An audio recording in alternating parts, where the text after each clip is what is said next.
I recall one September night where I was sitting at my desk. I was just starting out my tenure as a student teacher. I was looking through some surveys that my new students had completed that day. There were questions like, what would you do with $10,000? And what do you like most about yourself?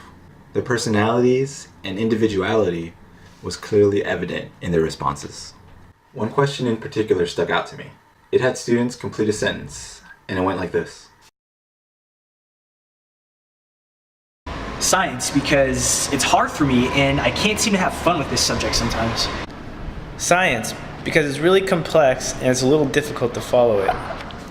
Science, because I'm from another country and I've been in the US for only 1 year and I always struggled in science.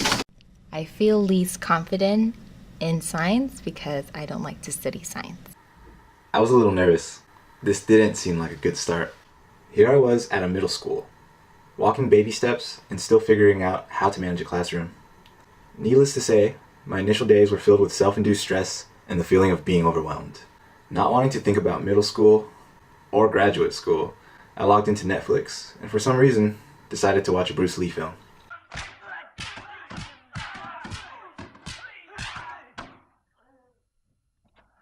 Now, along with the amazing feats of strength and kick-assery, Bruce Lee is a hell of a philosopher.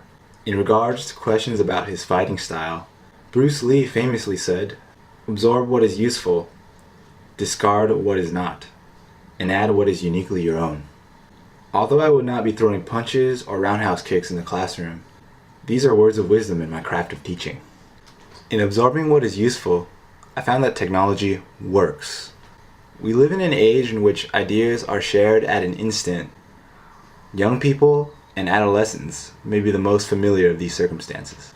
Among the accomplishments that no generation before can claim, these digital natives have spent the most time on the internet and the most effort in developing an online identity.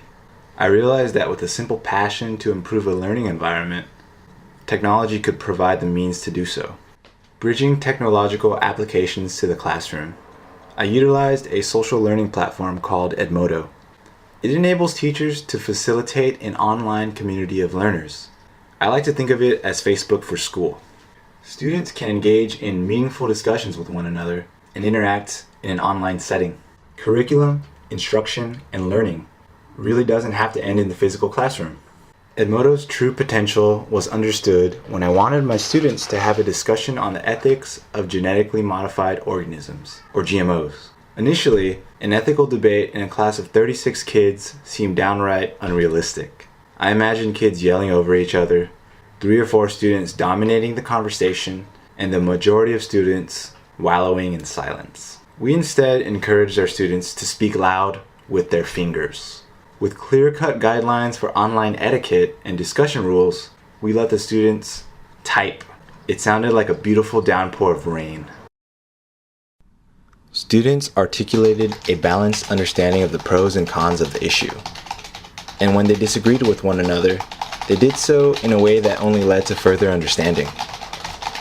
Every student was able to express their voice and opinion. Claims were backed by research and evidence.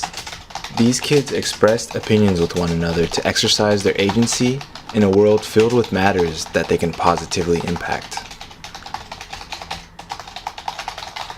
Back to Bruce Lee. The man also said something else that really encapsulates my feelings on teaching. I'll let him do the talking. I said, empty your mind. Be formless, shapeless, like water. Now you put water into a cup, it becomes the cup. You put water into a bottle, it becomes the bottle. You put it in a teapot, it becomes the teapot. Now water can flow or it can crash. Be water, my friend. Like that, is it? Now, you might be wondering what the hell this has to do with anything, but I really took this to heart. In emptying the mind of a specific teaching style, one complements a diversity of interests and backgrounds of students. In being flexible, prior knowledge and experiences are seen as strengths and utilized to the utmost.